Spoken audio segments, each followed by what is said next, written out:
The old Africa has disappeared. Untouched jungles, huge herds of wild game, high adventure, the happy hunting grounds, those are just dreams of the past.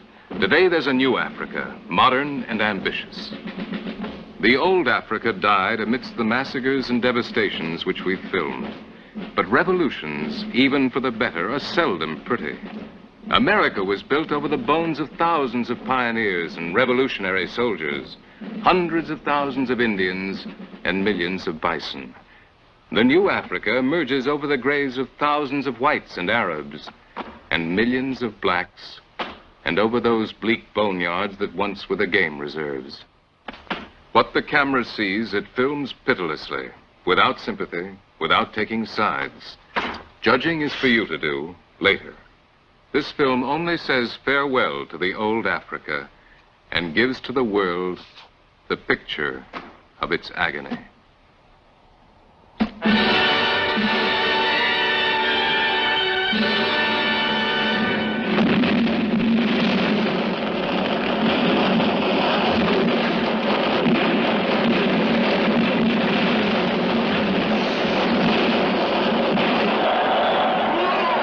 Nairobi, December 12th, 1963. With cries of Uhuru, East Africa celebrates its independence.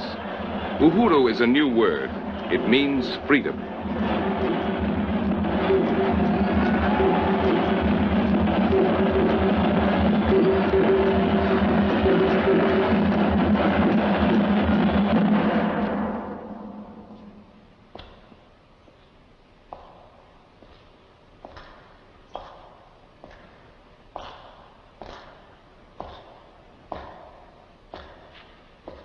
The colonialist regiments withdraw, and the church accepts custody of these souvenirs of an embarrassing past.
Politics is new to Africa, too. A new problem for a new era.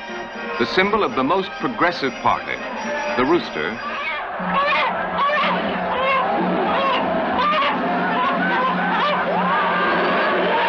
is plucked by the nationalists.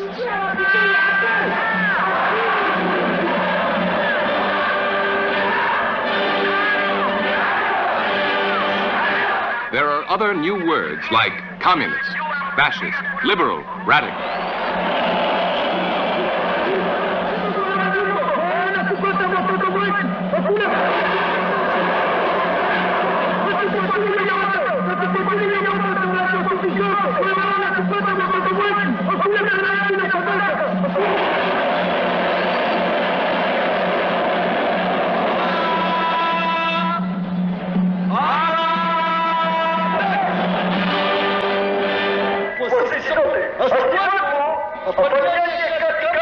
However, in the new spirit of Uhuru, everyone has the right to speak his own piece.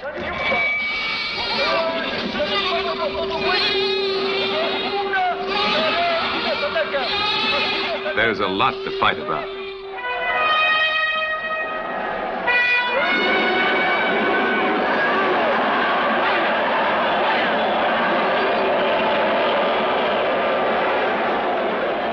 Yet everyone agrees with Jomo Kenyatta, accused of being the mastermind behind the Mau Mau, but beloved as the incarnation of Uhuru. I like the English, he once said, in England. The whites must go. Africa is for Africans. However, a few months later, he himself will be the one to uphold the rights of the white people who were courageous enough to remain in Kenya. He will become one of the best protectors they have.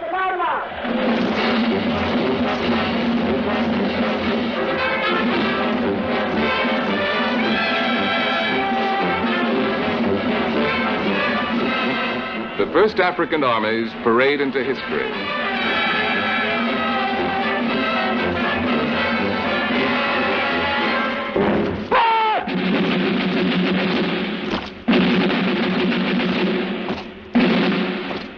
And the English regiments parade out.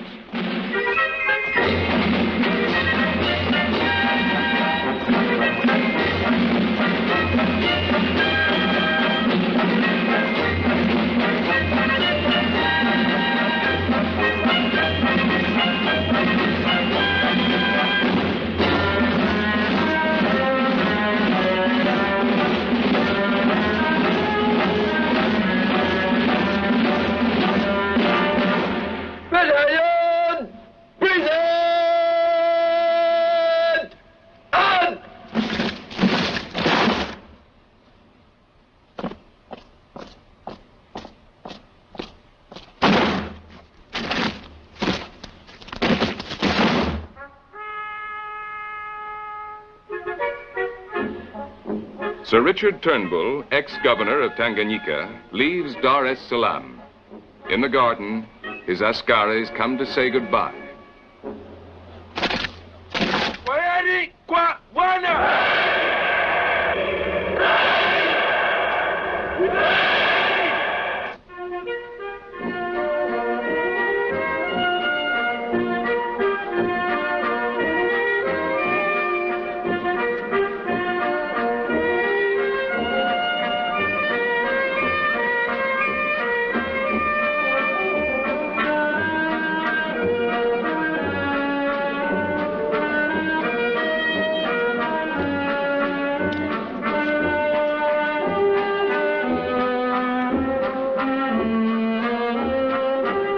As the British leave, the gardens of Government House are open to black rulers for the first time. A new era, a great change. But somehow, in the little human ways, there's really little difference.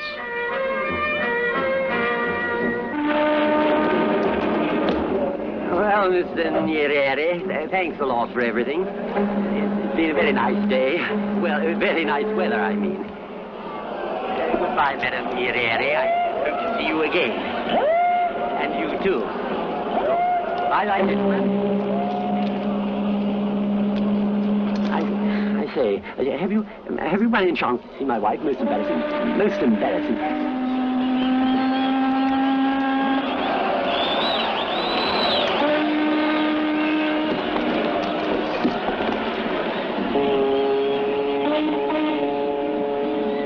Politely, with great ceremony, the last governor of the British Empire leaves Tanganyika. But the elegant cordiality reeks of strain. The guest has overstayed his welcome. Here, the screaming sirens and booming cannon are no more impressive than the irritating racket of toy guns. For years, Africa asked Europe to leave, but Europe refused. Then Europe called herself Africa's nursemaid. But Africa grew up too fast and too troublesome. So now, suddenly, Europe abandons her so-called baby just when it needs her the most.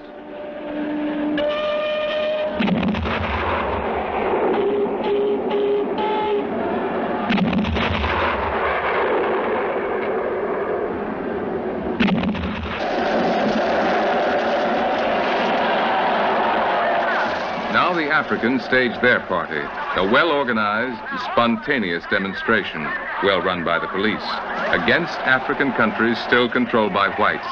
Portuguese colonialist eggs go first. And South African beer.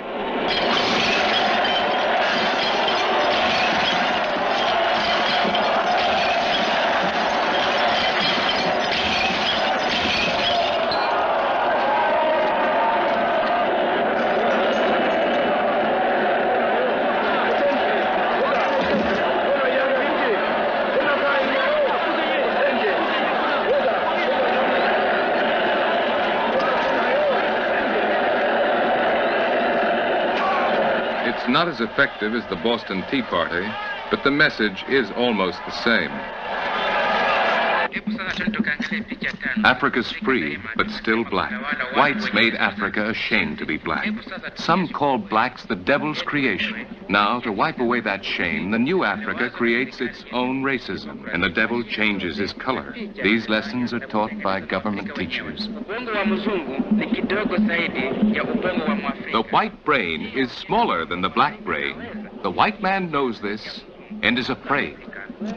In America, blacks invented the biggest of all bonds, but they are still kept in big glass prisons, like slaves. Hannibal was the white man's master. He gave him the signs used for writing.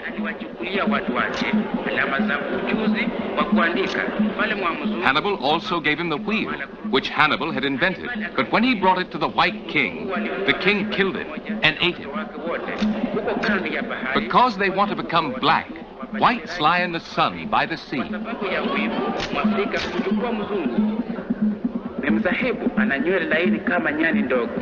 The white woman is descended from the monkey, and her hair is as straight as a monkey's.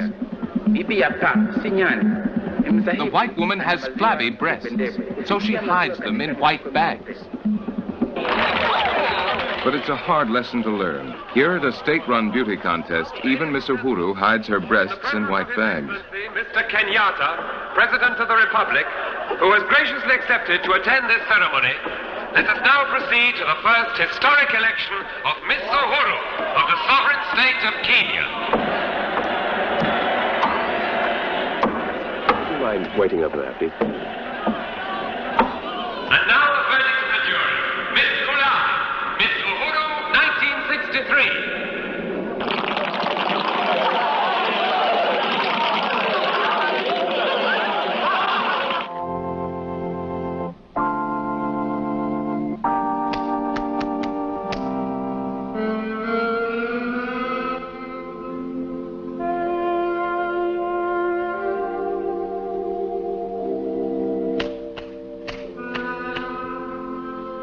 Miss Uhuru has her admirers, to be sure. But for centuries, many black men yearned for the white woman.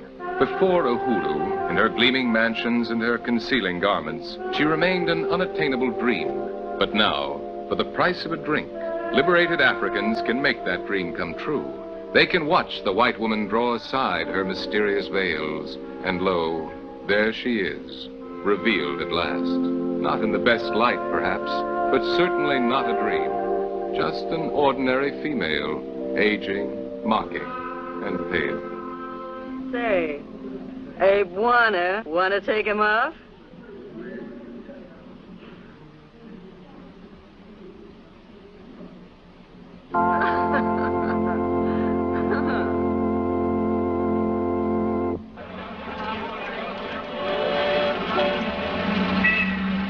Seeing's believing, but if you've got more money, you can really turn the tables on the past. Top government officials get rich on the profits of Uhuru. Then, for their black babies, they hire white nursemaids.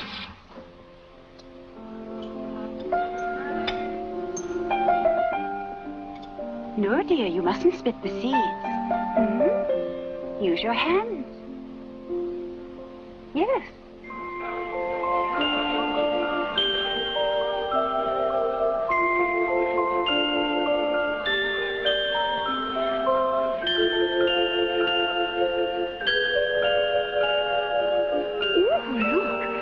Daddy, he's Santa Claus with a long white beard. Don't hurt him. Oh, Willie. Why? Pretty white, darling.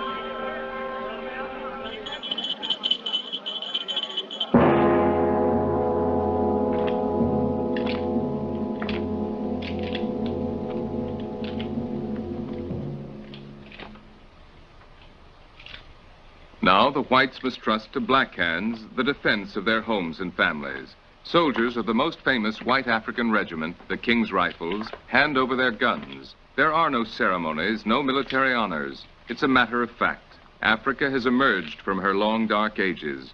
She lays down the spear and picks up the rifle.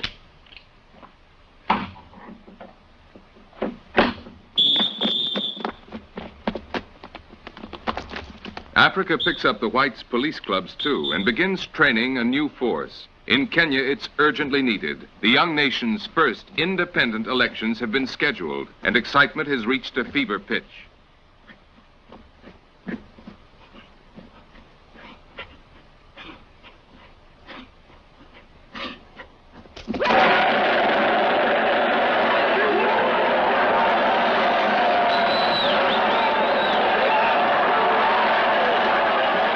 During this campaign, irresponsible politicians promised to hand over all the whites' property, houses, cars, lands, and livestock, unprepared for modern democracy but eager to claim their shares. As if they could buy them with their votes, Africans scramble to the polls, but all they get is an age-old lesson meted out with the same old clubs, landing on the same old heads.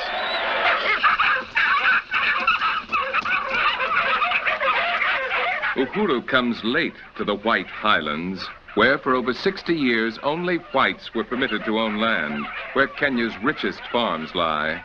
Here, settlers transform the rough African bush into a little piece of England.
The fox doesn't exist in Africa, but you can have a chunk of frozen fox flown in, tie it to the end of a string, and have it dragged around by a black houseboy. Together, they make a fine scent for the hounds.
The British wanted so much to fox hunt in Kenya that they even taught the natives to play the fox's part.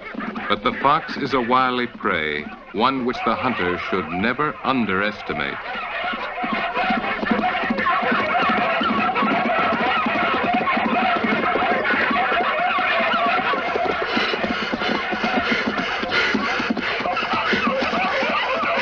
Gerake, come out! Gerake, come out! Gerake, come out!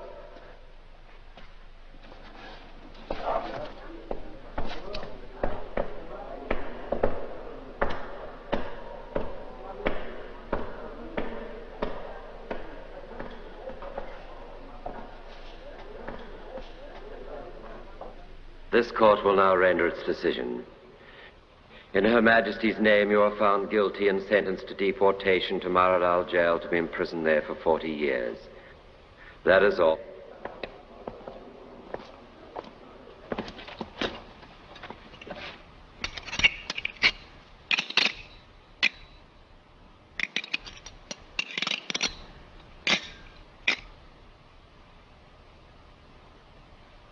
Have you anything to say? Prior arrest? Dio. When the accused was arrested, we found these. In his chamber. 4 rifles, a panga, and a pistol.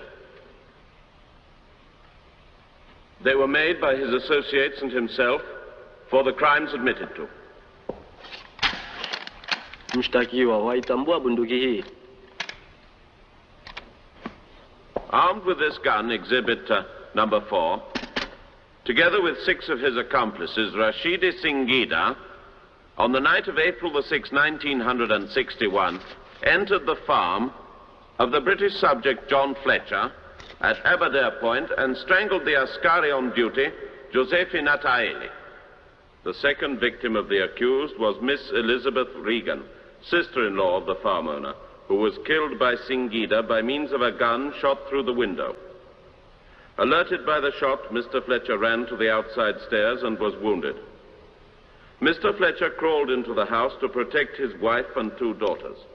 The accused and his associates rushed into the living room and finished with their panga knives Mr. Fletcher, his wife, and 2 daughters, 18 and 15 years of age, who had looked for shelter under the table.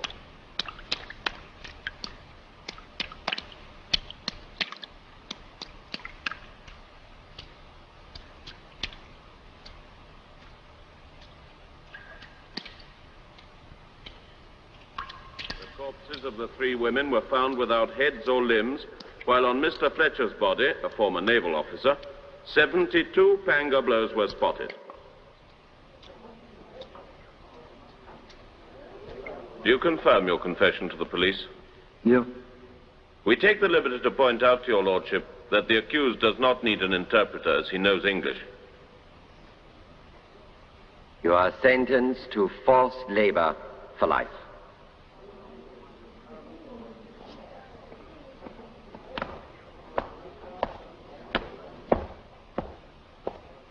Jina lako watwa Semejo. wakiri kwamba mwatiani kwa uuaji wa watoto 3 wa kizungu wa shamba la Bwana Fawcett. Hebu sikiliza mapato ya uchunguzi ya kesi. Tangu miaka 9 wewe ya. Then I shall set forth the facts. For 9 years, you were the nanny of Memsa Fawcett's 3 children, Richard aged 2, Mary aged 4, and Victor aged 9. You saw their births, watched over their games, ate and slept with them. On the night of February the 6th, you opened a window to let Kamata Narua and his gang into the house.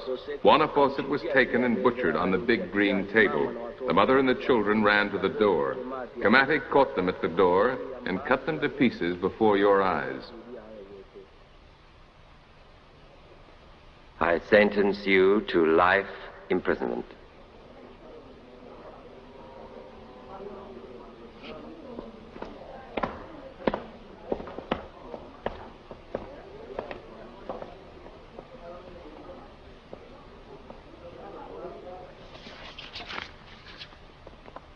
Your Honor, prosecution case against Yomo Kanari, so-called general of the land's Freedom Army, who escaped together with 5 Mau Mau accomplices from the Voi jail where he was spending a 30 years term.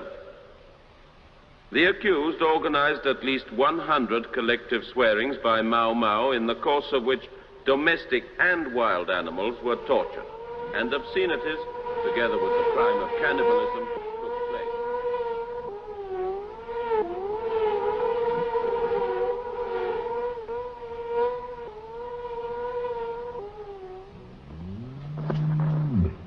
Besides, the accused is reported to be guilty of vandalism against the local breeders, inasmuch as they were forced to destroy more than 400 head of purebred cattle. The accused and his accomplices had cut with the panga the tendons of their hind legs, so causing horrible pains and permanent injuries.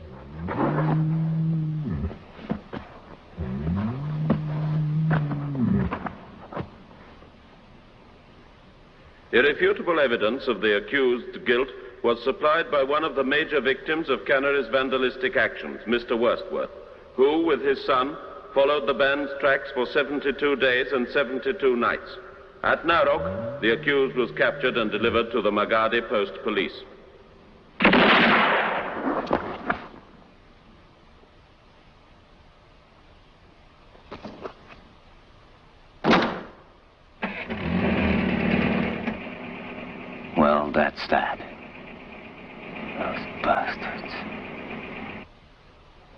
I consequently ask that the accused be found guilty and sentenced to the maximum penalty provided for by the special law. I sentence you to hard labor for life.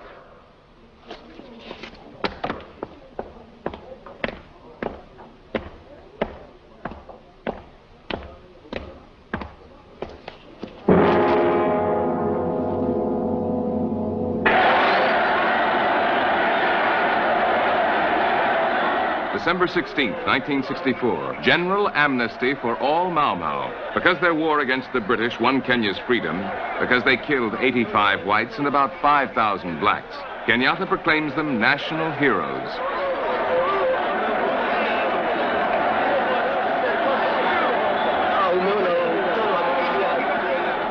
Kenyatta promises them their country's eternal gratitude in the land of the whites they killed. Few real Mau Mau remain, but the offer is too appealing. 1,400 heroes reach for their rewards.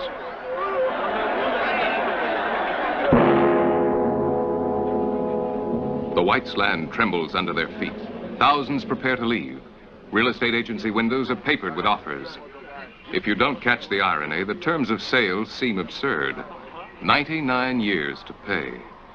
The irony is deliberately funereal, bitter, and pathetic. To whom are staying on, Mr. G. Georgius announces with great sorrow that his once prosperous farm has been put up for sale. All friends are kindly requested to dig out all flowers and ornamental plants from the gardens before the sale. Holy Farm. For sale. Fraser Farm. For sale. Sutherland Farm. Sold. Rannis Farm. Sold. Tarbottom Farm. For sale. Swan Farm. Sold. Going. Sold to Mr. Karani for £54. Now I have 2 lovely candlesticks. What am I offered? 50. Does anyone offer more? 50 and 1, 50 and 2, 50 and 3. It took 3 generations to accumulate all this, but now the whites can't take it with them. So they hire Indian merchants to organize auctions, like this one at Kynan Cup in the White Highlands. The auctioneers do a good business. The Africans spend freely. The old house is stripped bare. In the shadows sit sad spectators, the ex-owners, themselves just shadows of the past.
Empty and silent, the old farms await new masters.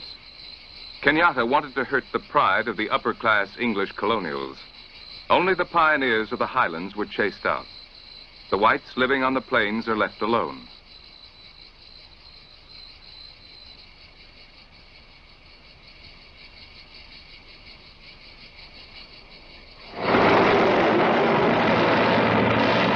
December 27, 1963.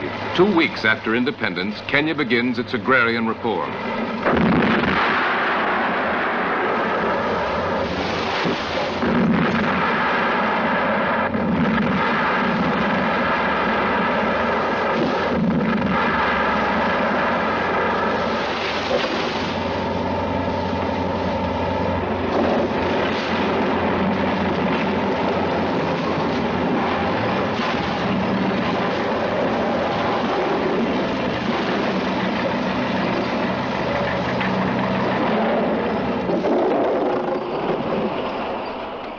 A poem by Kano Toynbee, an African, comes to mind. Erase every trace of the white man.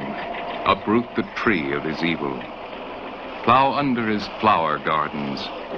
Make them bear fruits. There where only one lived, we will make room for 100.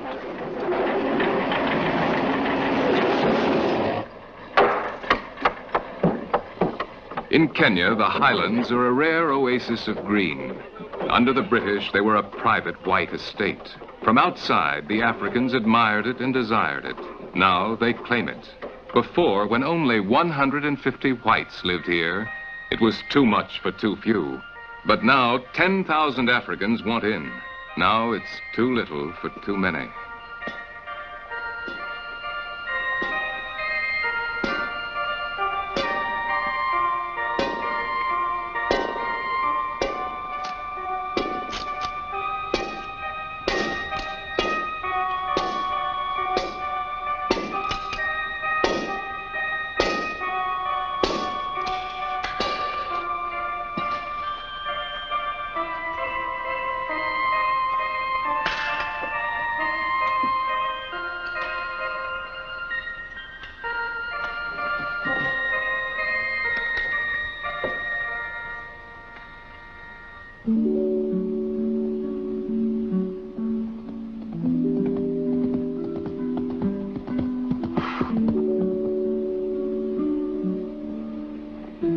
The Boers are leaving Kenya in these replicas of ancient wagons loaded down with pots, pans, and families. They are recreating the great trek in which their ancestors fled from Cape Town 130 years ago. The Boers will not wait to be dispossessed. They are the first to go. Their trek is hard and the display is heavy, but the message is crystal clear. It's a reverse version of the Freedom March. It will lead them back 1,000 miles from Kenya to South Africa and centuries backwards into the past.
There's new license everywhere. The old laws are suspended, new ones not yet written. Now there's no one to protect the reserves from poachers and meat hunters, black and white.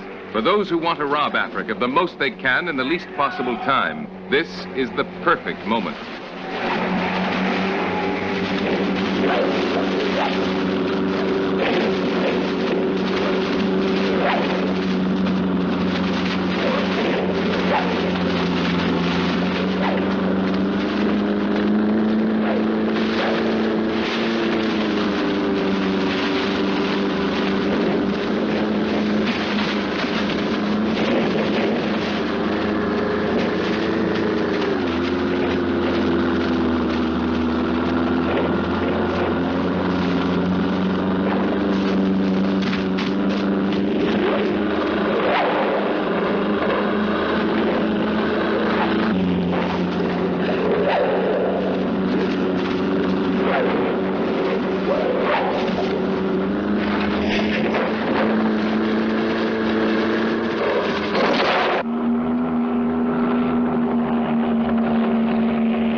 Today, Africa offers a dozen different types of safari. One, called the 15-minute safari, is just right for the harried businessman. A helicopter picks him up on the roof of his hotel, flies him above all that difficult, dirty forest, then carefully sets him down in a nice, safe place.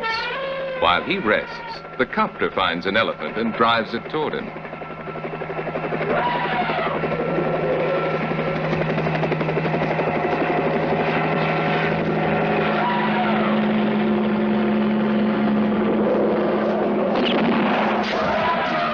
It's easy. If you can hit the broadside of a barn, you can't lose. That rented gun is so powerful it could demolish a dinosaur. Hit him anywhere. Such artillery is bound to knock him down. Then you can finish the poor beast off, point blank.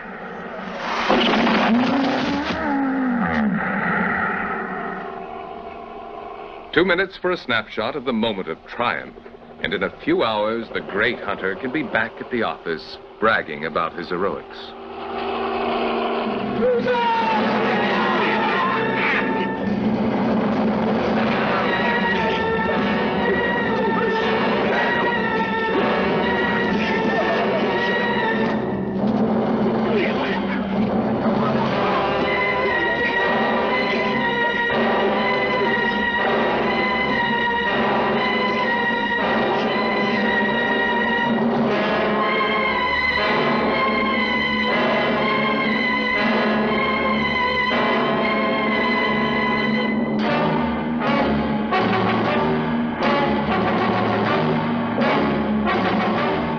The Africans don't have airplanes or powerful rifles, but they've got their ancient know-how and their numbers. So they gang up 10,000 strong, surround an area almost as big as Rhode Island, then pull the noose tight.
Toby, Immigration Sector 13. Water shortage in Sector 16. And giraffes moving to Sector 2. 63 reports hippopotami moved from zone 9 to zone 12. Zone 42 signals buffalo moving east-southeast to direction of Missouri, where they have already... In an old abandoned farmhouse along the Zambezi River, isolated and lonely, are the headquarters of the Wildlife Society.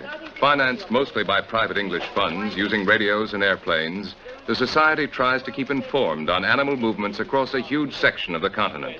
Its goal, to rescue as many animals as possible from poacher-infested areas and move them to better protected parks. For millenniums, Africa's animals wandered free, obeying only the laws of nature. But now man imposes a new kind of migration, the life of the refugee.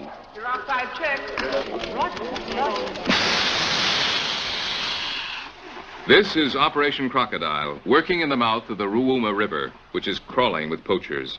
To catch the crocs, harmless traps. Their positions, marked by balloons, are set out during low tide.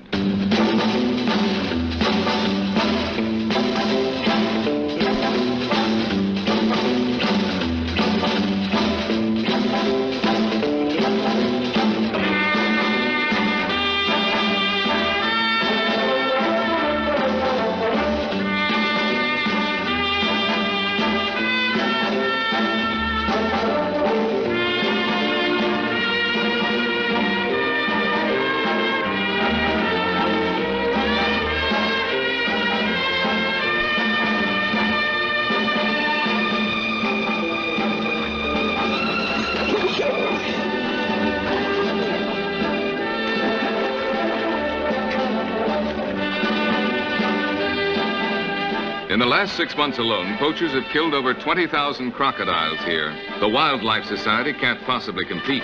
This operation will save only 82. These lucky ones are knocked out with huge injections of tranquilizer serum. When they wake up, they'll be 250 miles away and safe for the moment.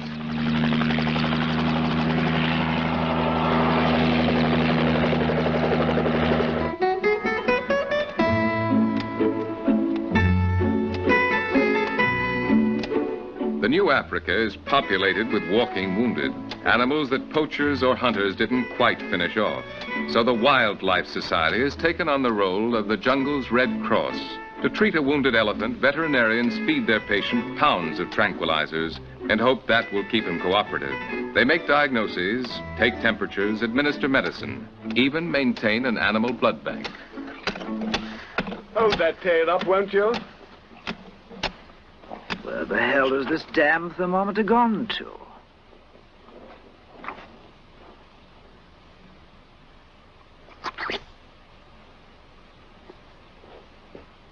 Now, hold it, Bessie. There's a good girl.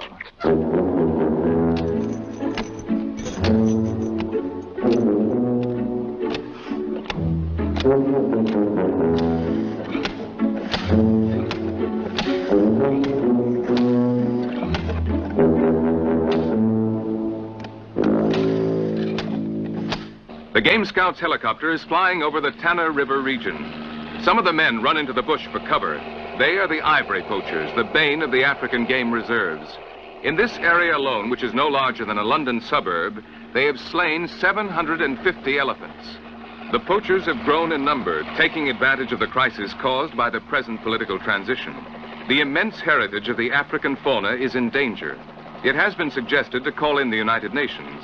The problem, however, could be solved if greater financial aid was supplied for the protection of the game by the ex-colonialist states. In the meanwhile, both black and white gamekeepers are doing the best they can to protect the countryside.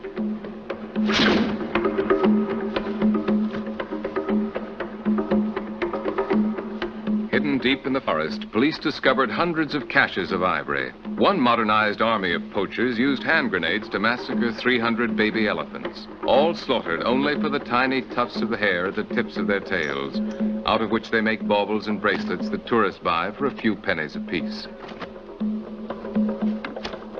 In less than a year, the police here collected 82 tons of poached ivory. If you consider that this is only 1/5 of the annual poacher's bag, you begin to understand the magnitude of the slaughters. In one valley of the Semliki, police found drying in the sun 2,800 skins of poached zebras, leopards, gazelles, cheetahs, and lions. Once this was the richest preserve in the world. Now the game grows rarer and rarer. Now rotting carcasses poison the air, and the forest is shadowed by huge columns of acrid, greasy smoke, rising over the crackling flames of the animals' funeral pyres.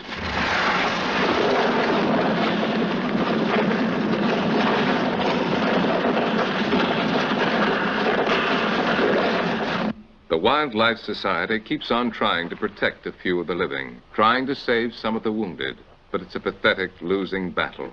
The massacres continue unabated. Hundreds of animals are butchered every day. Third patrol. Third patrol. John Faraday calling Flying Bird. This is Flying Bird.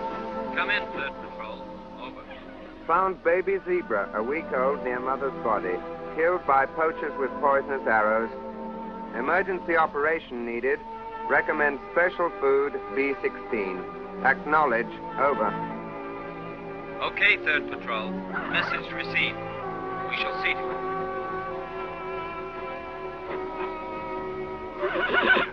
All right, get cracking, will you? He's hungry. Righto.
The Africa of Vasco da Gama and the great Portuguese explorers, the oldest white Africa south of the Sahara, awakens from a long sleep.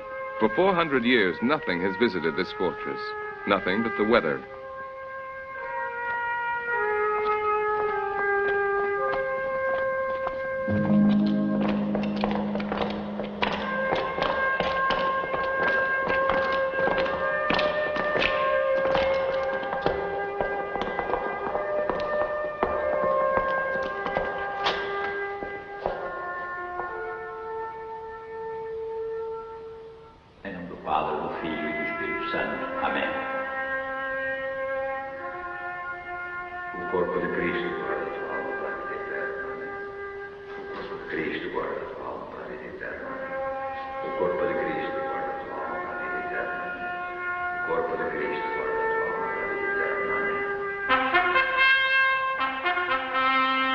Once the Portuguese Empire stretched from India to the Americas, now all that remain of the glories of the past are crumbling stone ramparts, mute, rusting cannons, and 2 colonies in Africa.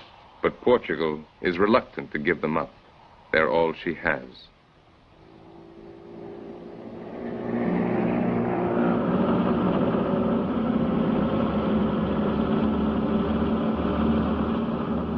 Just outside the crumbling walls, there's a new reality. The guerrilla war of the Angolan nationalist rebels. but in the heavy morning mist, the patrolling Portuguese soldiers still seem like ghosts of the past.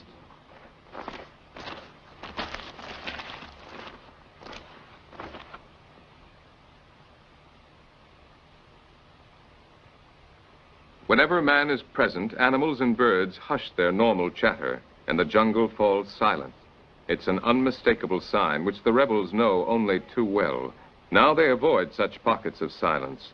They know that the Portuguese patrols will be there waiting. But after much frustration, the Portuguese have devised a clever solution. Aves artificiais. 3, 2, 1, vamos.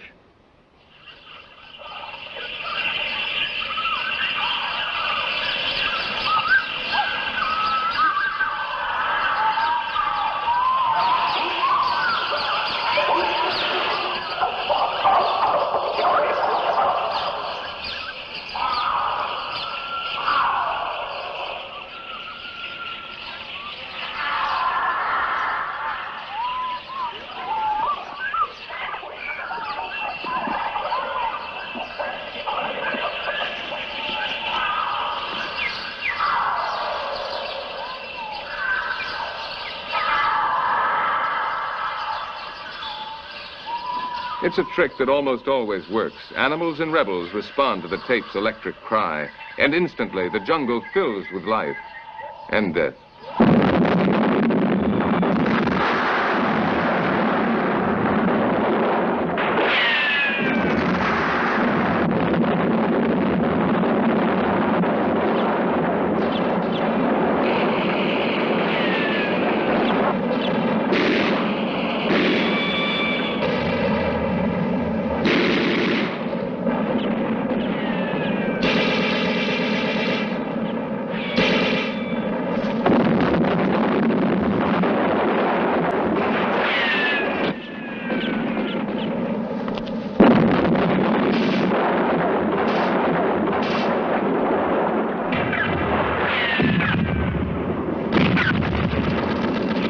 In Angola, the whites claim to ignore the colors of human skin. Aquí es Portugal, they said.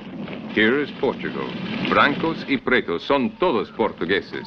Blacks and whites are all Portuguese. But in 400 years, until the revolution, less than 0.5% of Angola's blacks were granted citizenship. So now the rebels say, this is Africa, and only blacks are African. White and black. Brancos y pretos. An urgent problem that hate is staining blood red.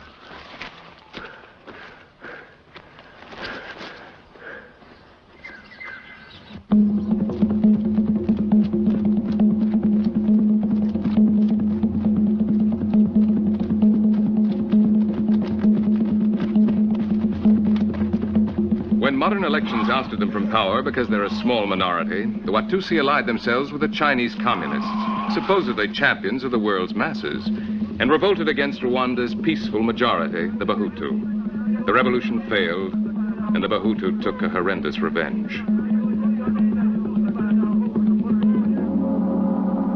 In the forest, gruesome evidence.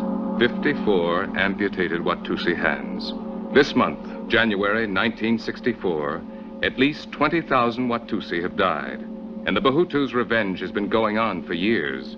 But neither the UN nor any government, black, white, or yellow, has tried to stop the slaughter.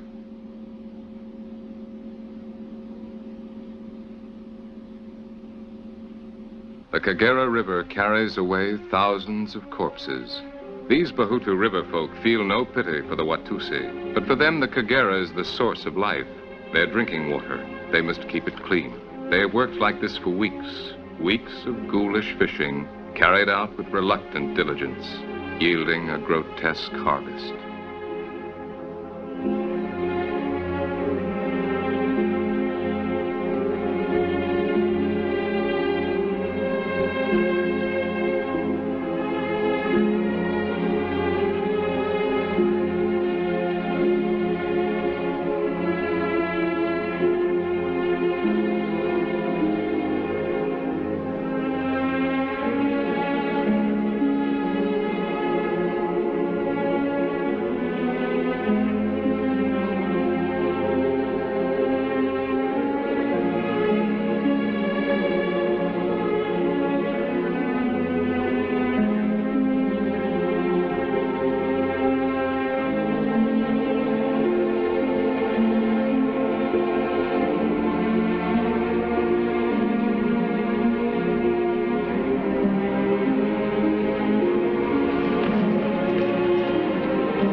10 days and 10 nights of exodus along the road to Uganda, the road to safety.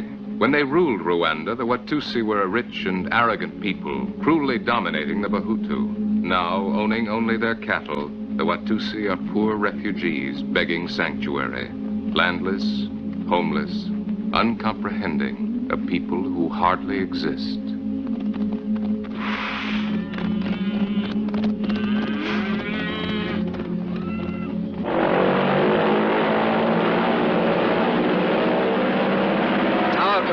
Tower control, answer. Waiting for landing authorization. We are flying over you. We are flying over you.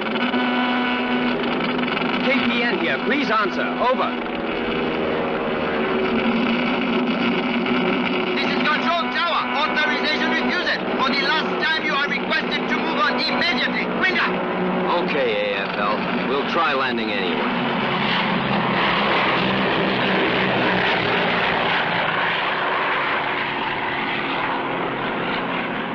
It sounds like they mean business, but despite the warnings, we're determined to land. In Dar es Salaam, we heard that Zanzibar has been thrown into a violent revolution. But because the rebels have cut off all communication with the outside world, no one really knows what's happening here. Rumors are only rumors. Today, we decided to find out the truth. Along with 3 German newsmen, we hired 2 light planes and flew across from the mainland. Since Zanzibar Airport denies us permission to land, we use an abandoned runway to the north. But the rebels are here, too.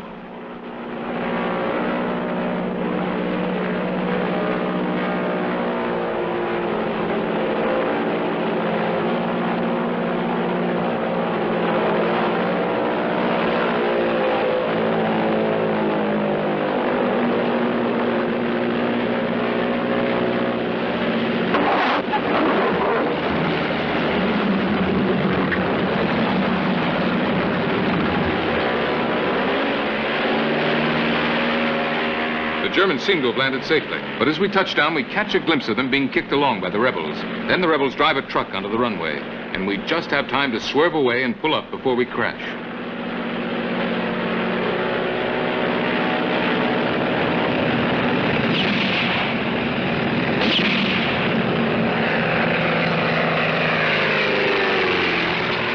The German's plane has been set on fire, but at least we know there's no one inside. They've all been taken prisoner. There's nothing we can do now. To land would be pointless. One more look, and we swing back to Dar es Salaam.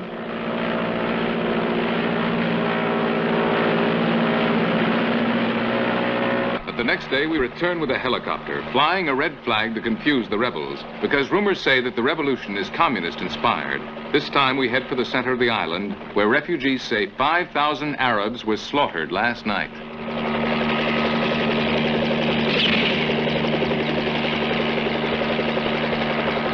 On Sunday, 24 revolutionaries captured 850 guns and handed them out in the African slums. No one knew how to use them, but that didn't matter. It was open season on Arabs. Excited by propaganda which stirred up their ancient hatred for Arabs, the Africans turned their revolution into an uncontrolled, genocidal extermination.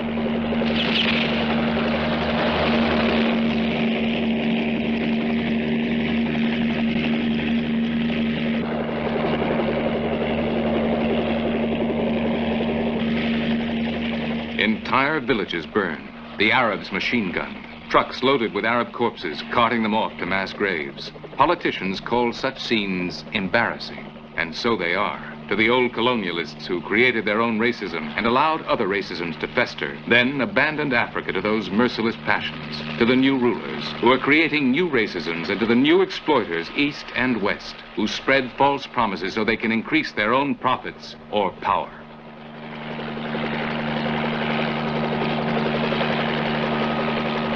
The Arab leaders have escaped to the mainland with the Sultan. These are Zanzibar's poor Arabs. Thousands and thousands, petty shopkeepers and small landowners. Now, as always, the poor and the innocent will pay for the sins of their ancestors, who 150 years ago turned Zanzibar into the cruelest slave market the world ever saw, and for the crimes of their leaders, who try to continue in modern times that ancient oppression. Wrapped in white robes, already more like ghosts than men, hundreds await their deaths in an impromptu grave.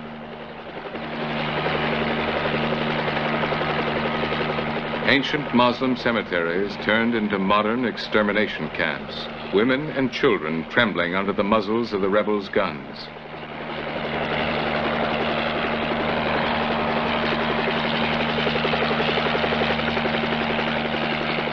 Huge mass graves dug deep, deep in the forest for concealment, already half full of Arab corpses.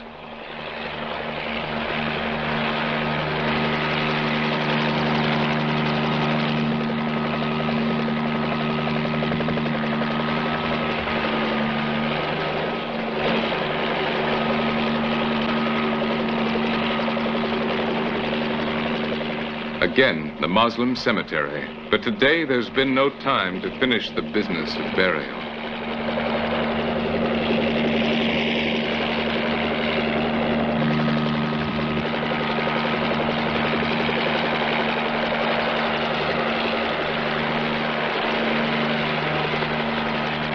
And one of the most pitiful scenes in history's brutal anthology of death.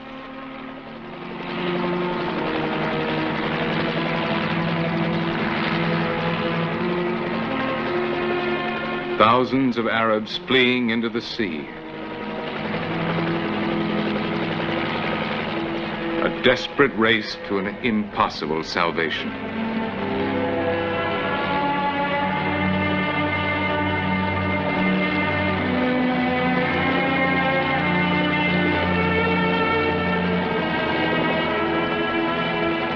Then, the next day.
These were the great game reserves, huge sections of the continent transformed by the British into the world's most perfect natural sanctuaries.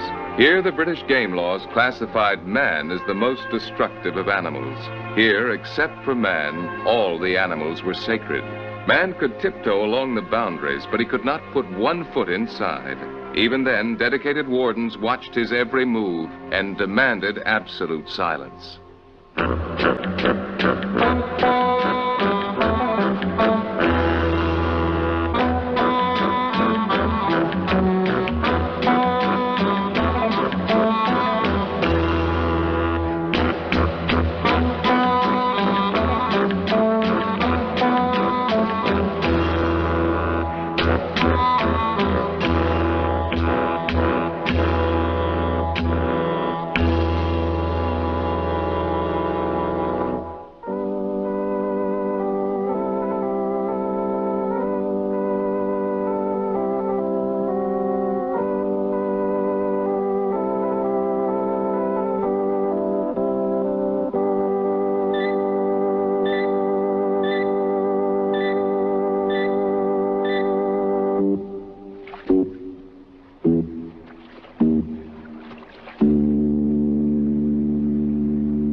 This is the old Africa. This must have been the way it was millenniums ago, when man had not yet been created, when apes were the only creatures to walk on two legs. The same ancient silence, the sovereign harmony, the perfect, undisturbed divine balance, the natural paradise. This must have been the way it was in the Garden of Eden, just before man was thrown out.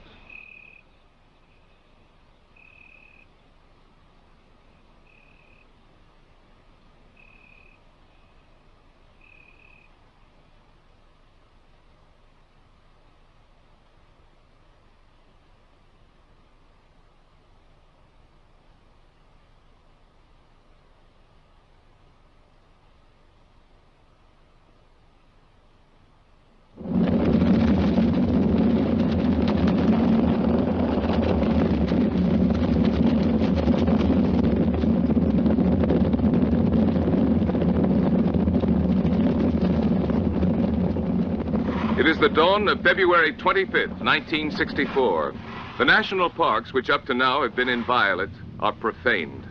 It has been decided that there is no longer any place in the new economy for these immense, unproductive territories. Now the new African governments put the parks to use. The game wardens, both black and white, have no choice but to comply with governmental orders and to organize the details of Operation Cropping, also known as the animal harvests. Here in Uganda, as of today, on every Friday, Operation Cropping will stock the local butcher shops with fresh meat. Now, in those sanctuaries where once it was sacrilegious even to whisper, rifles shatter the ancient silence.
I want to get that one.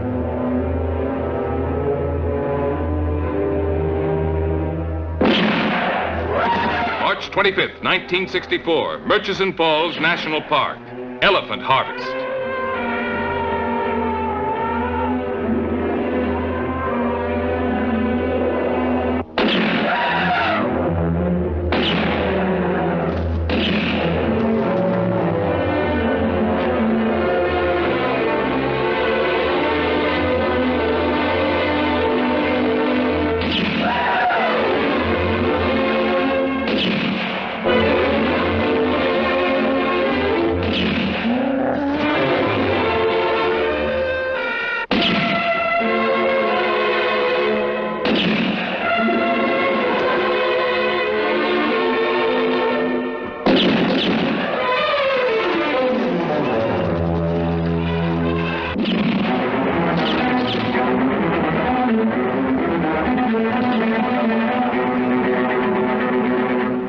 April 3rd, 1964, Queen Elizabeth National Park, hippopotamus harvest.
460.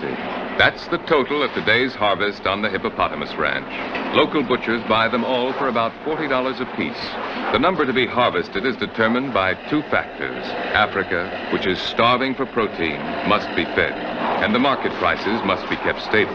The number slaughtered is exact: 100, 500, 1,000, but not one more or less. Once the quota is filled, silence returns, and the other animals stay alive for another week, yawning lazily in the same waters where until yesterday nobody shot at them with anything except a tourist camera. The harvesting itself is child's play. Just blast away. The herds are so thick and so trusting that you're bound to hit something. Babies, tough old males, pregnant mothers. They all bring a good price. And there are plenty more where these came from, at least for a while.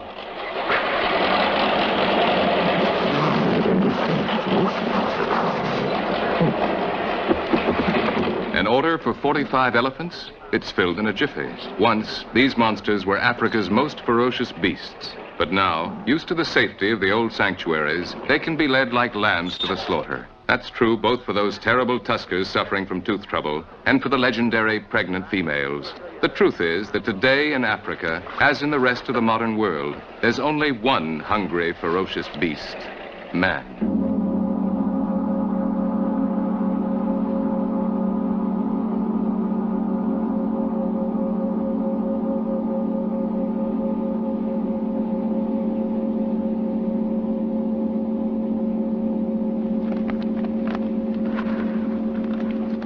But Africa wants it both ways. Meat on its tables and the myth of the animal paradise for the tourists. Wounded animals limping away from the harvest are destroyed immediately.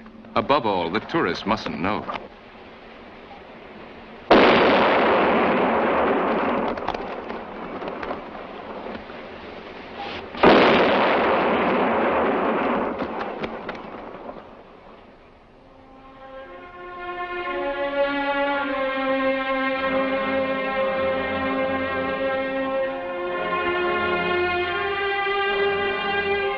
But since even most tourists don't get to Africa, we'd like to offer our own snapshot of the famous animal sanctuaries. This is edition 1964, Slaughter Paradise #1, the richest meat market in the world. Don't worry, down there in the water, a few hippos are still left for next Friday.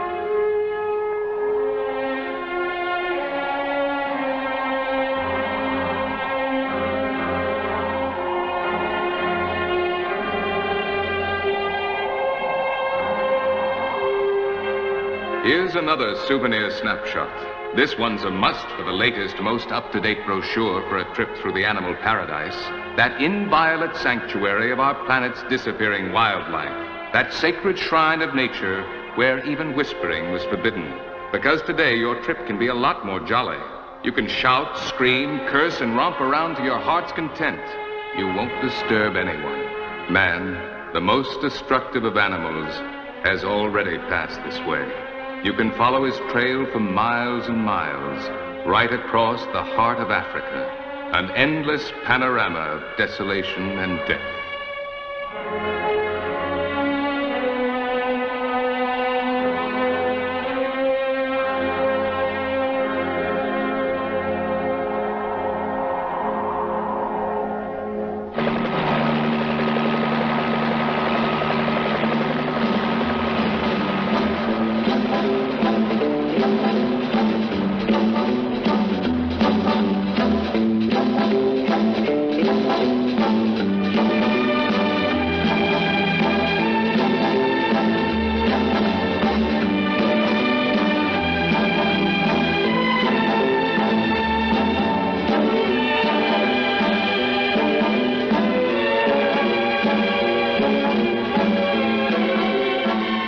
The animal sanctuaries to enter another sanctuary, South Africa, the sanctuary of the whites.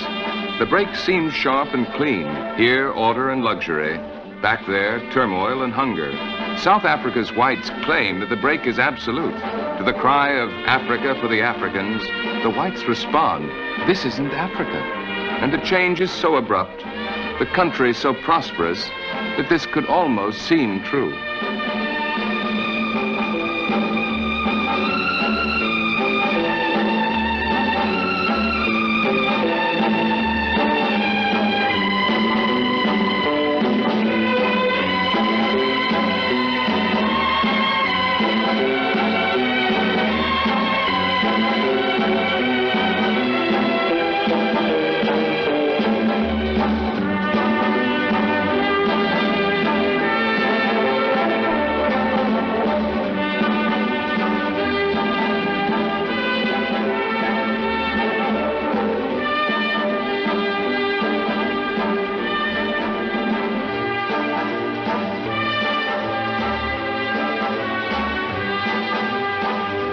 When the whites first arrived in Cape Town, they found relatively few blacks.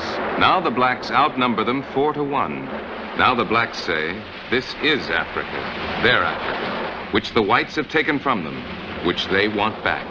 And if this is not Africa, then what is it?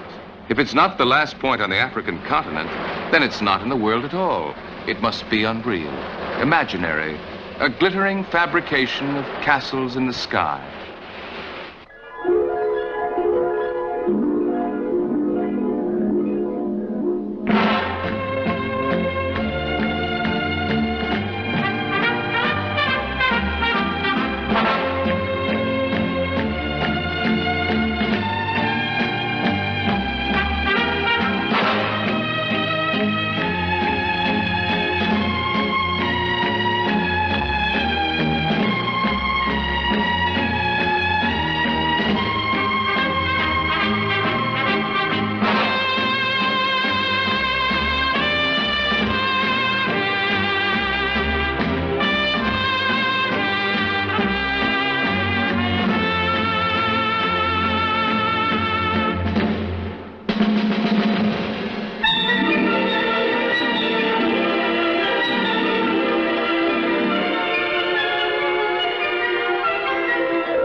Tribal dances and heavy breasts offered to the glory of nature now exists only in legend and on film. Here they're shooting a sequence on the Zulus, the fierce warrior tribe that once almost took South Africa from the Boers.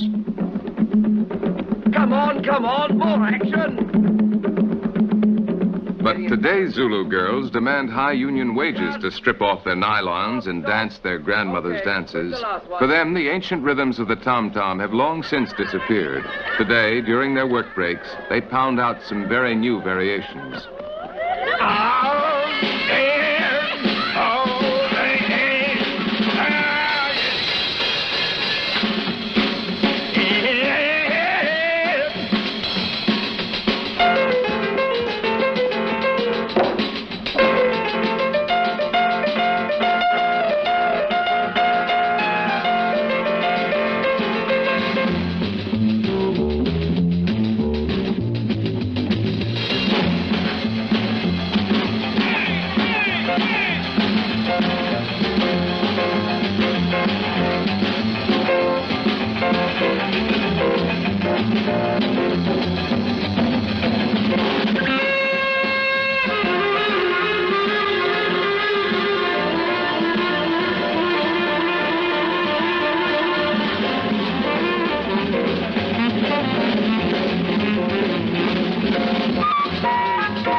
The African female has learned to be a modern woman. In the past, when she walked nude, she was bought and sold like cattle. That past she knows works against her. Now she will be wooed and courted, wondered at and sought out. Now she hides herself, not from shame, but from strategy. Bare she was fair game. Covered she's a mystery.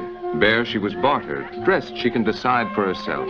Aggressively, like a tyrant, like the white woman. So, knowingly, the old Africa covers itself and disappears.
Some of the new governments not only encourage modern modesty, they impose it. Enthusiasm everywhere often leads to excess. We in Europe have witnessed worse things. In the Sudan, that great organ of the modern world, the Legion of Decency, distributes thousands of pairs of underpants, all the same size, to the wild tribes. These warriors, once so ferocious, now receive them meekly. Meekly they agree to care for their drawers, with all the respect due government property.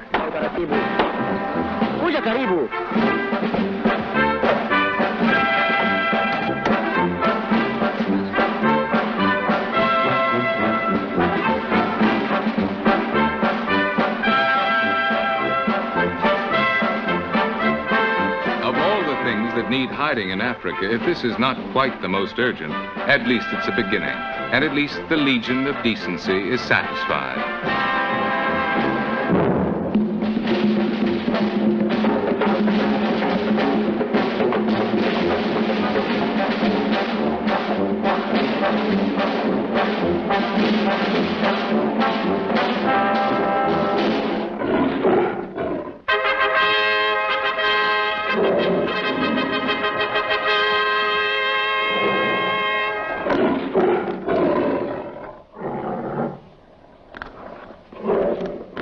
Never before has a warrior slipped on shorts. Never before has a lion climbed a tree. The fact is, times have changed. In the new Africa, the old kings are in disgrace. Take the ex-king of beasts. Today, his roar doesn't frighten anyone. While other animals flee from poachers and hunters, the ex-aristocrat, ex-terror of the jungle, climbs trees to catch lizards. Poor king of the forest. His ex-reputation stalks him and makes his humiliation public. Tourists flock to see him. Where's the lion? There's the lion. What's the lion doing? All day long. They won't even give him a moment of privacy.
Encouraged by his natural laziness, the lion has given up hunting. Why bother? Park wardens do his hunting for him. Not only that, they deliver the meat right to his doorstep, in places easily accessible to tourists, and far away from such unpicturesque truths as the Friday harvests.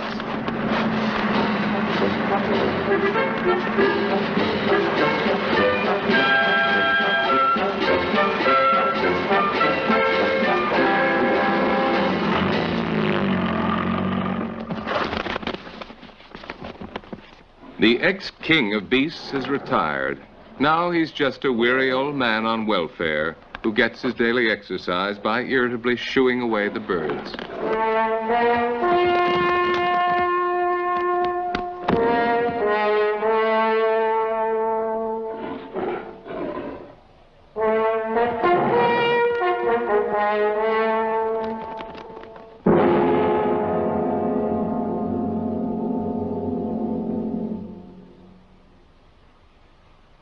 Dar es Salaam, January 1964.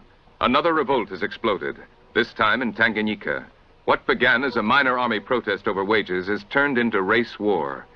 Just as in Zanzibar, the ancient African hatred of Arabs has broken loose.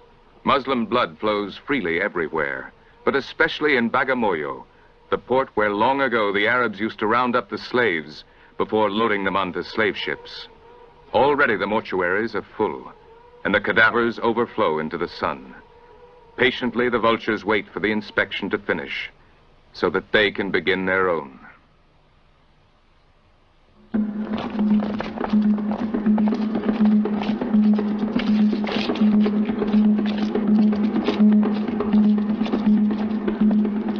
President Nyerere has gone into hiding. The police have disappeared, and mutinous army troops have taken over the city, but they make no effort to control the rioting crowds. Dar es Salaam has toppled into anarchy. For us, it is almost suicidal to travel through the streets. We are chased away, threatened, and insulted. We try to reach the Arab quarter, but everywhere, crowds hide from our cameras the bloody evidence of the massacre.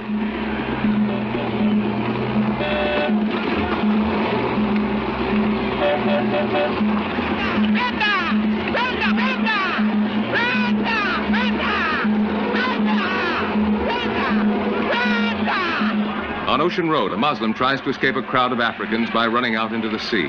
When the crowd overtakes him, he is drowned. The Africans feel that the Arabs now exploit them as pitilessly as the whites used to. Because of this, they demolish Arab shops and houses.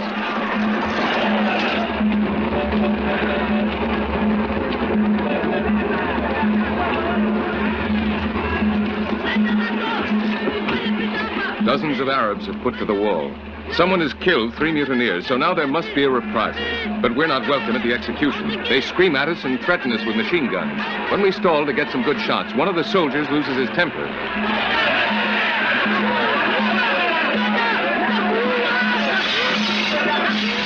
One of us is cut by the flying glass, but there's no question of treatment. The mutineers jerk us out of our car and haul us to the wall. They're about to execute us when a rebel officer sees one of our passports and shouts, "Wait! These aren't whites. They're Italians."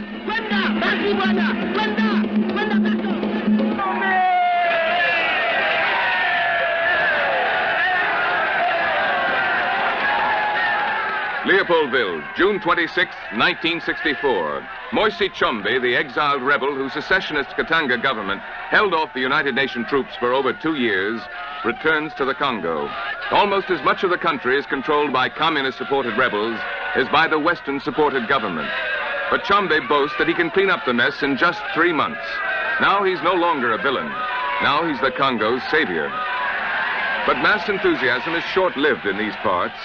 In a few months, Chombe will again be defined as the enemy of his country and sent into exile.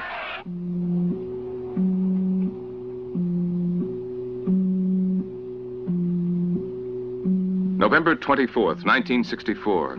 5 months after Chombe takes over Stanleyville, the rebels' capital is captured by American-transported Belgian paratroopers and by American-supplied white mercenaries. The city is littered with unburied, rotting corpses.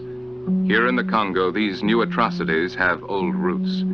Half a century ago, the white colonials used to cut off the hands of the blacks who didn't work fast enough. During that period, so much killing and torture, was so cruelly and persistently practiced that the black population decreased from 20 million to 12, and now we reap what we have sown.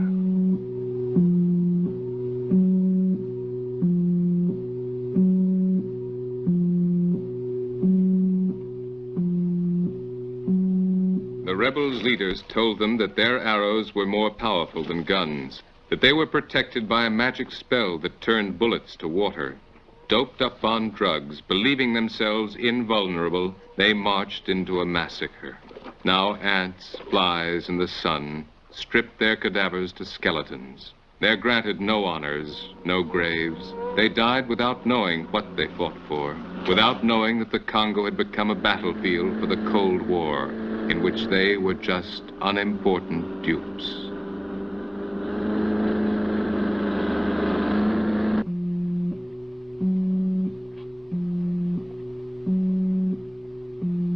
Guns at ready, Belgian paras and white mercenaries forced rebel prisoners to carry out this grisly cleanup. The rebels in Stanleyville killed 74 whites, trapped 80 children in their schoolhouse and burned them to death, and raped 4 white nurses. 12,000 black enemies of the revolution were tortured, killed, and often eaten.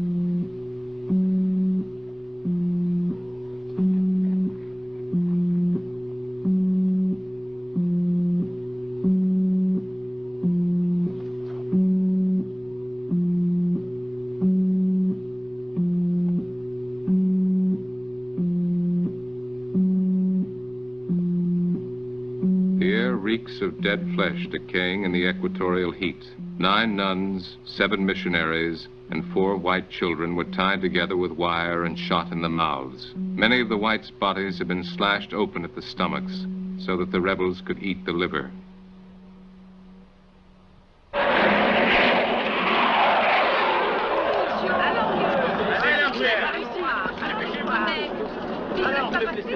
At Leopoldville Airport, American C-130 transport planes unload the survivors of the horrors of Stanleyville. Less than 24 hours ago, they were lined up under the muzzles of the rebels' machine guns. Then, 320 Belgian paratroopers floated down out of the sky, burst into the city, and put 7,000 rebels to flight. The rescue took only 10 minutes, but 74 whites are missing at roll call. The wounded were pulled out from under a pile of corpses that included the Americans Carlson and Rhine.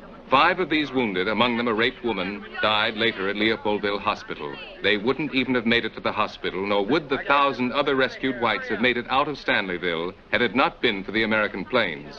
But without the American planes, neither would the Belgian paras have hooked up with the white mercenaries and captured Stanleyville for the Western-supported Congo government. 2 days later, knowing this and disregarding the mission of mercy, the Organization of African States accused the USA of unlawful interference in internal Congolese affairs. Pull them out of here!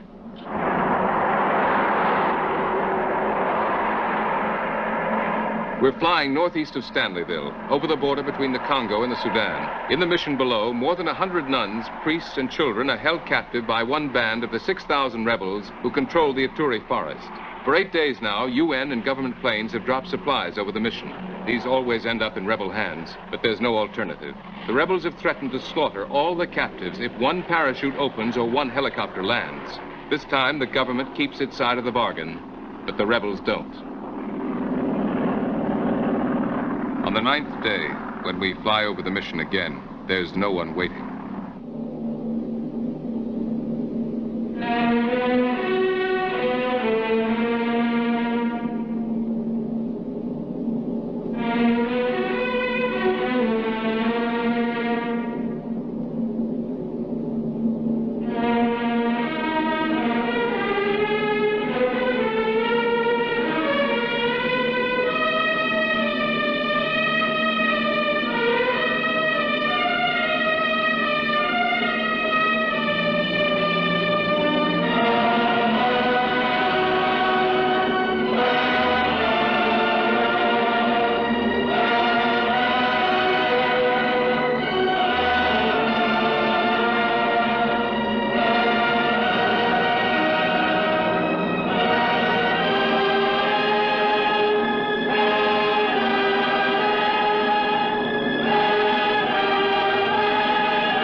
We met them one by one, the reasons why Chombe is so cocksure that he can clean up the Congo mess. His white mercenaries. They're the world's last soldiers of fortune, outdated relics of the past. They're outcasts from the modern world, which expelled them, or from which they fled. On the lam from an infamous past, pursuing a restless present, a burnt-out adventure, a dead fate. They're all ex-something, ex-anti-guerrilla fighters from French Algeria, British Malaysia, Borneo, or Kenya, ex-SS officers from Germany, ex-CIA pilots from Cuba, ex-farmers from Kenya, ex-residents of the Sudan, Egypt, Tanganyika, ex-students from South Africa and southern Rhodesia. Some follow a macabre ideal of glory and adventure. Some believe they're fighting a last-ditch battle against communism.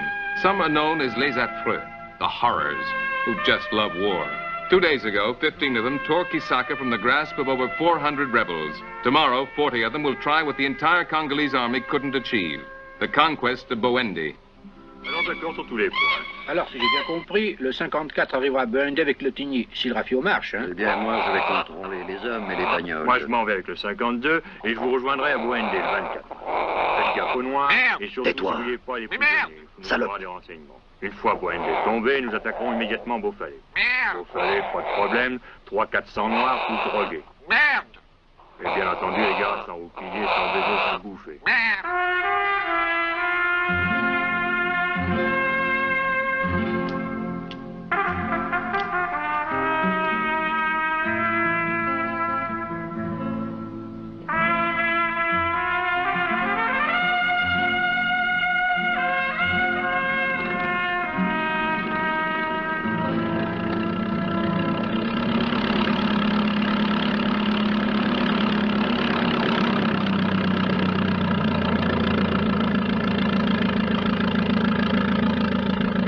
The attack on Boendi will use air power. Air power means these two 20-year-old American T-6s, rickety antiques held together by chewing gum and string. Their pilots are Tom O'Keefe and Somerset Wilson, ex-Rhodesians whose families were murdered by the Angolan rebels. They've rented their planes and themselves to Chombe for $500 a month and a life insurance policy. So far, they haven't been paid, and they haven't found an insurance company to underwrite the policy, but still they fly, with limping motors over rebel-infested jungles for free. Today, as they left, they signed the required forms in their usual way. Destination, hell. Reason for flight, personal business.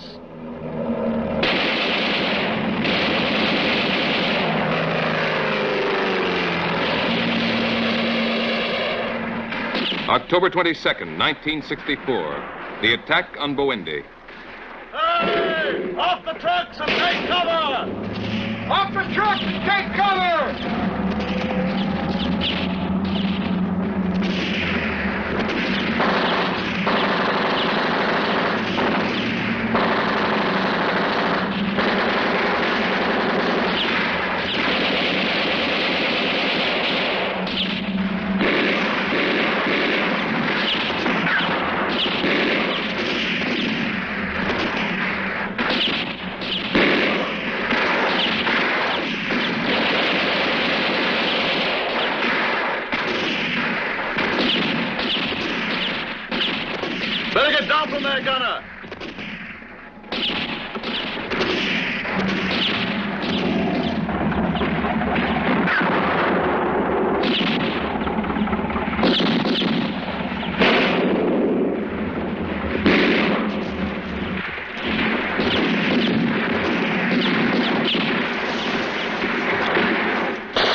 Hold your fire!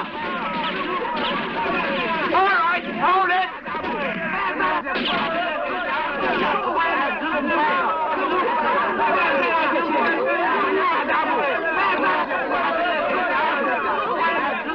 For 3 months, these nuns and priests lived in a nightmare of fear. The rebels have been taught to strike at the white man through his God, the God of the white skin, the God responsible for the unending arrogance of his worshippers.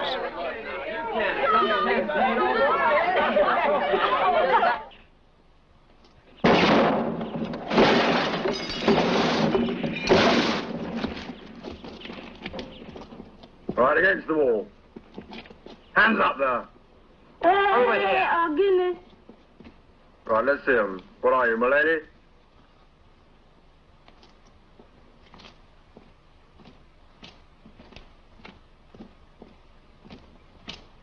The victors have no sympathy for their prisoners. Today, it's the rebels' turn to suffer. But tomorrow, when the mercenaries move on, other rebels will return. Then it will be someone else's turn.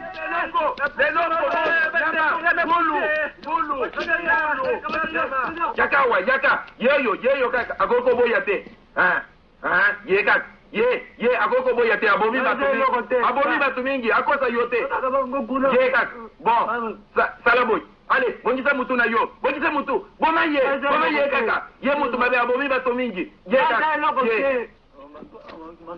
Doke, kota. Esili lelo. Okoya lelo.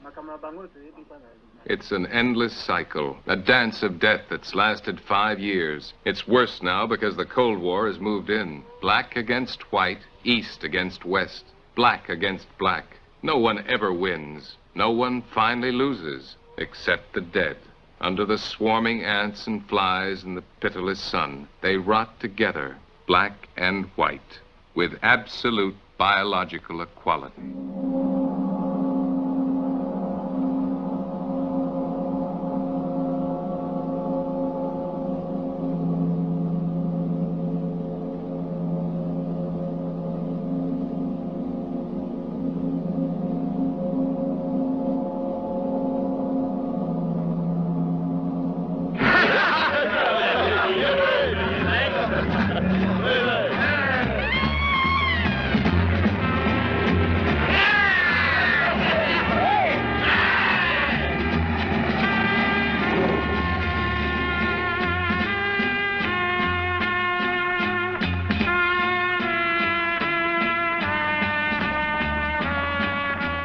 But, at least for the moment, to the winners go the spoils.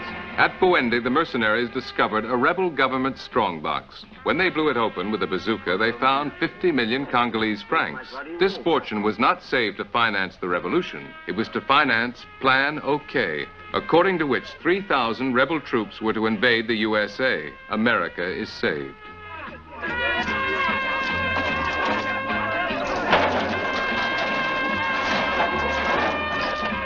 The mercenaries take the folding money and the Congolese soldiers get the small change. Like all such innocent dreams of grandeur, Plan OK is indefinitely postponed.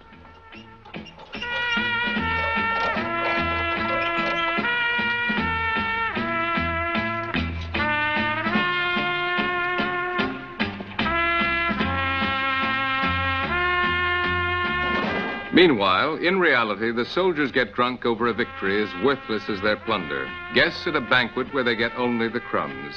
For centuries, the Congo has been starving for bread. But today, these soldiers are rich in everything that's worthless.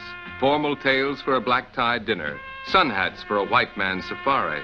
They can't take it with them, and they can't sell it. But at least they can dream. The right to plunder is granted for 24 hours. Time ran out 10 minutes ago. But how come if you could loot 10 minutes ago, you can't now? Down! A good Congolese soldier fighting for his country will never figure it out. Thieving bastard!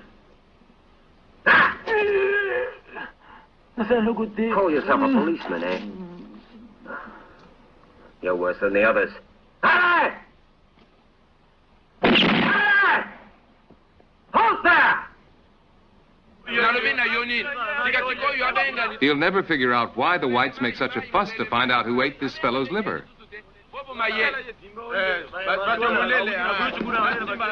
Or why you need a court to sentence this rebel who burned alive 27 children trapped in their school. Or why they've arrested those soldiers who raped those rebel bitches in their prison cells.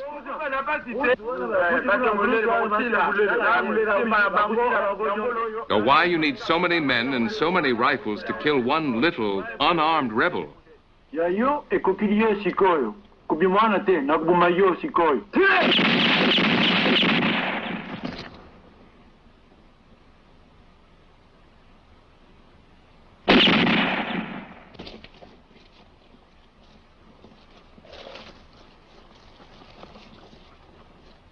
When you need only one shot to kill one so much bigger and stronger. Okay, take him out of here, put him against the wall and shoot him.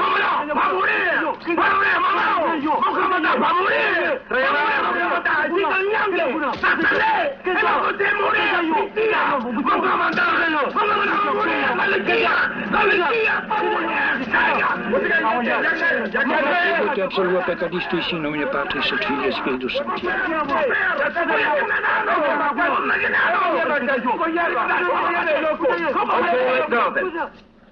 Comandant! Comandant!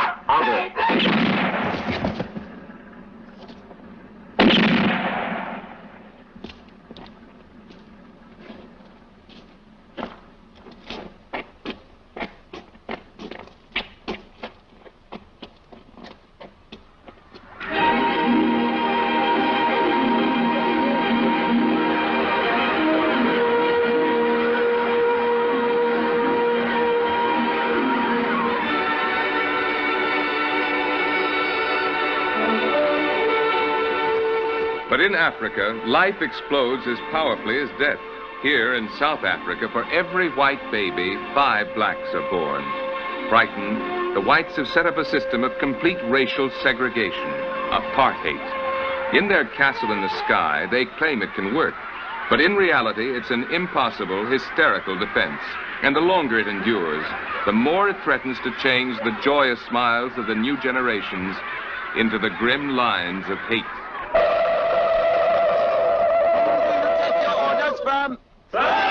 Who is the boss? You are! Now bend down and take the thing lying at your feet. This big spoon is called a shovel. It is your friend, which will give you bread, beer, and many wives. It must never keep still. It must go backwards and forwards all day. You shall put it down with the sunset. What is a shovel? My friend! What does the shovel give you? But South Africa needs all that young black labor. There's not even enough at home.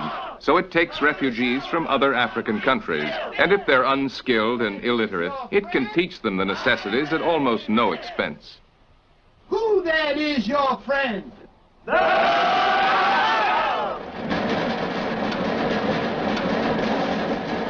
More than a third of the world's diamonds come out of this earth.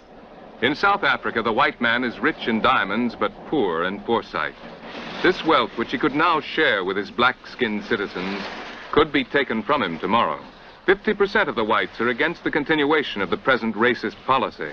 Many others hesitate, fearing the same fate that befell Sudan, Algeria, Egypt, Congo, or Zanzibar.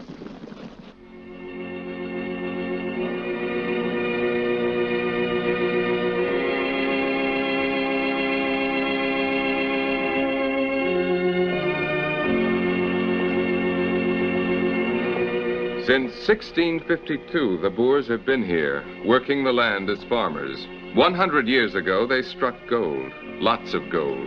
Now South Africa produces more gold than any other country in the world. The whites claim that this gold is theirs. Certainly the technology and the industry is. But for every 100 white technicians who work in the mines, and for every single ingot of gold that comes up from the mines, 1,000 blacks put in a long, hard day's work. Clearly, the whites need the blacks, and the blacks need the whites. But increasingly, with every passing day, the only emotions between them become distrust and hate.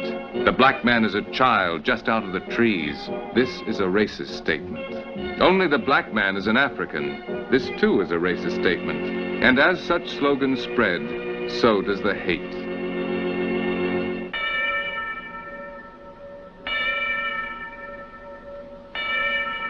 And so Johannesburg, the city of gold, becomes a segregated prison. Segregated, the blacks are locked in. Segregated, in their gilded cage, the whites are afraid to leave.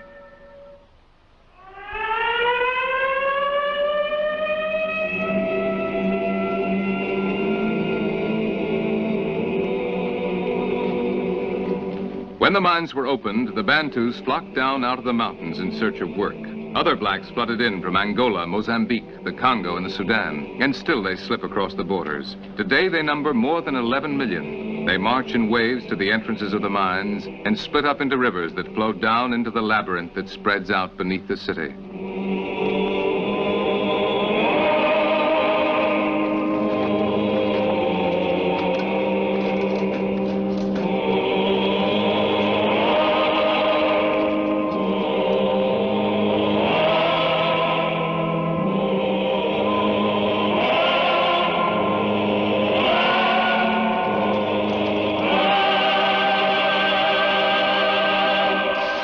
The great vein of gold lies directly under Johannesburg, and the rock that separates blacks from whites is riddled with holes, like a great Swiss cheese.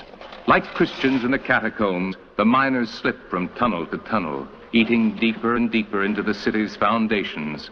The vaults tremble, and the miners run for cover. But above, though each explosion shakes the city, no one moves. For years now, no one has even noticed.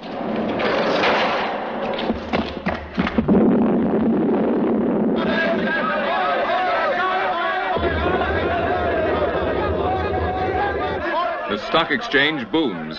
Senator Kennedy tours South Africa to plead against apartheid, but new orders for mining shares are cabled in from New York. South Africa is expelled from the Commonwealth, but London buys more shares every day. The communists offer black revolutionaries their open support, but on March 10th, Moscow bought 2 million carats of diamonds, and on May 12th, Peking ordered 50 tons of gold. Meanwhile, like the chart of the rising stock prices, the miners' course moves ever upwards. The clamor of the exchange grows shriller and more excited, but the crust separating the two worlds grows ever thinner and begins to crumble.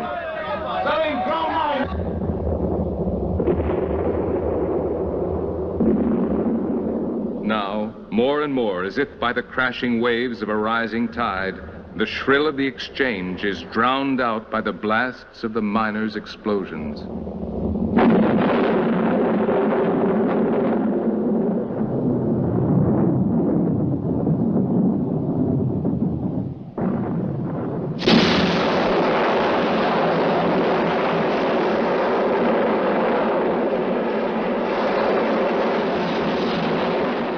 At the end of the Ice Age, a warm ocean current broke off a giant ice floe from the southern ice cap and bore a little colony of penguins here to the Cape of Good Hope.